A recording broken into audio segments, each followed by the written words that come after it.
আসসালামু আলাইকুম। সম্মানিত দেশবাসী ভাই বোনেরা, আমাদের শেরপুর জেলার অন্তর্গত বাজিতখোলা ইউনিয়নের অন্তর্ভুক্ত মির্জাপুর গ্রাম, যা ইতিমধ্যেই দুর্ঘটনাপ্রবণ এলাকা হিসেবে পরিচিতি লাভ করেছে, এরই ধারাবাহিকতায় আজকে এইমাত্র ঘটে গেল আরেকটি বাস দুর্ঘটনা। যাত্রাপথে সবাই আপনারা আল্লাহর নাম নিয়ে চলাফেরা করবেন, দুর্ঘটনা যাতে না ঘটে এই জন্য মহান আল্লাহ সুবহানাহু ওয়া তাআলা যেভাবে করে গাড়ি বা কোনো যানবাহন ব্যবহার করতে বলেছেন, ঠিক সেভাবে করে আমাদের প্রত্যেককে যানবাহন ব্যবহার করতে হবে। এটি হলো মহান আল্লাহ রাব্বুল আলামিন সূরা যুখরুফের ভিতরে বলেছেন, যখন তোমরা কোনো সওয়ারিতে উঠো তখন তোমরা আল্লাহর শুকরিয়া আদায় করো, আল্লাহর নাম স্মরণ করো, আল্লাহর অনুগ্রহ স্মরণ করো এবং বলো সুবহানাল্লাযী সাখখারা লানা হাযা ওয়া মা কুন্না লাহু মুকরিনিন ওয়া ইন্না ইলা রাব্বিনা লামুনকালিবুন। অর্থাৎ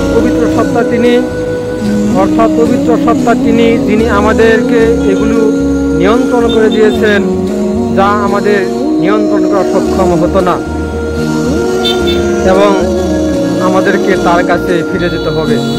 সম্মানিত ভাই বন্ধুগণ, আমরা যদি এই দোয়াটি গাড়িতে বসার পরে, যে কোনো গাড়ি, সাইকেল হোক, বাস হোক, রিক্সা হোক, বসার সাথে সাথে আমরা এই দোয়াটি, আল্লাহর শেখানো এই দোয়াটি বেশি বেশি করে পড়ব, যাতে করে আল্লাহ আমাদের হেফাজত করেন।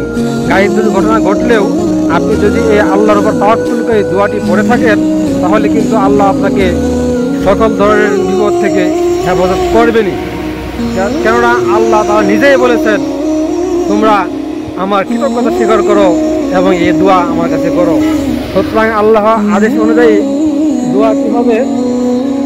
আলহামদুলিল্লাহ সুবহানাল্লাযী সাখখারা লানা, আবারও বলছি আলহামদুলিল্লাহি সুবহানাল্লাযী সাখখারা লানা হাযা ওয়া মা কুন্না লাহু মুকরিনিন ওয়া ইন্না ইলা রাব্বিনা লামুনকালিবুন।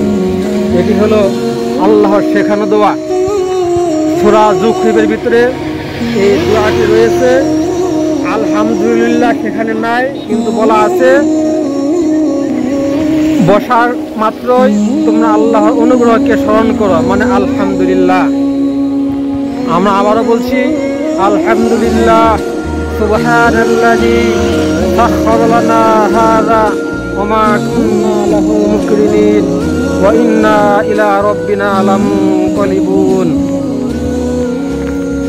এই গাড়িটি, এই বাসের মালিকের ঈদের পরবর্তী যে ব্যবসা, এই ব্যবসা কিন্তু শেষ। এই গাড়ি ঠিক করতে কমপক্ষে অনেকদিন সময় লাগবে, যা ঈদের আমেজ চলে যাবে। ঈদের যাত্রী বহন করে অতিরিক্ত ইনকাম তার পক্ষে সম্ভব হবে না।